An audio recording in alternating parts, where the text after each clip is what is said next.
കേരളത്തിലെ പല കുടുംബങ്ങളിലെയും സ്വസ്ഥതയും സമാധാനവും തകർക്കുന്നത് മദ്യമാണ്. ഈ വീടുകളിൽ സ്ത്രീകളുടെ കണ്ണീരൊരിക്കലും തോരാറില്ല. ആലപ്പുഴ കായംകുളത്തെ സുഷമ എന്ന വീട്ടമ്മ ഭർത്താവിൻ്റെ ക്രൂരത ഏറ്റുവാങ്ങാൻ തുടങ്ങിയിട്ട് നാള് കുറയായി. ഒടുവിൽ ഭർത്താവ് സുധൻ്റെ ആക്രമണത്തിനിരയായി കൊല ചെയ്യപ്പെടുന്നു. ഭാര്യയെ കൊലപ്പെടുത്തിയ ശേഷം സുധനും ആത്മഹത്യ ചെയ്തു.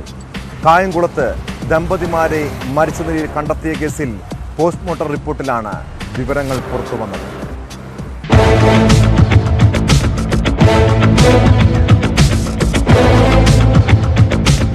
കഴിഞ്ഞ ദിവസം പുലർച്ചെ 6ഓടെയാണ് വീടിന് സമീപത്തെ പുളിമരത്തിൽ സുധനെ തൂങ്ങിമരിച്ച നിലയിൽ കണ്ടെത്തിയത്. രാവിലെ മുതൽ ഭാര്യ സുഷമയെ കാണാനില്ലായിരുന്നു. തെരച്ചിലിനൊടുവിൽ വൈകിട്ട് 5ഓടെ സമീപത്തെ കുളത്തിൽ നിന്ന് സുഷമയുടെ മൃതദേഹം കണ്ടെത്തി. സംഭവത്തിൽ കായംകുളം പോലീസ് അസ്വാഭാവിക മരണത്തിന് കേസെടുത്തിരുന്നു. പോസ്റ്റ്മോർട്ടത്തിന്റെ പ്രാഥമിക റിപ്പോർട്ടിലാണ് സുഷമയുടെ മരണം കൊലപാതകമാണെന്നും സുധൻ തൂങ്ങിമരിച്ചതാണെന്നും വ്യക്തമാക്കുന്നത്. സുഷമയുടെ തലയിൽ ചുറ്റിക കൊണ്ടടിച്ച പാടുണ്ട്. കൂടാതെ വാരിയെല്ല് പൊട്ടിയിട്ടുമുണ്ട്. സുഷമയെ കൊലപ്പെടുത്തിയ ശേഷം സുധൻ ആത്മഹത്യ ചെയ്തതാണെന്ന് പോലീസ് വ്യക്തമാക്കി.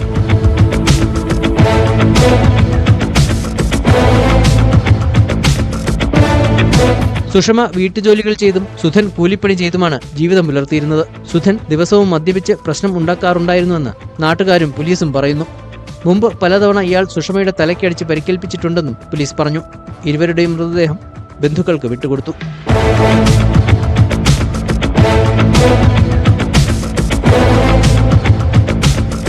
ന്യൂസ് 18 കായംകുളം.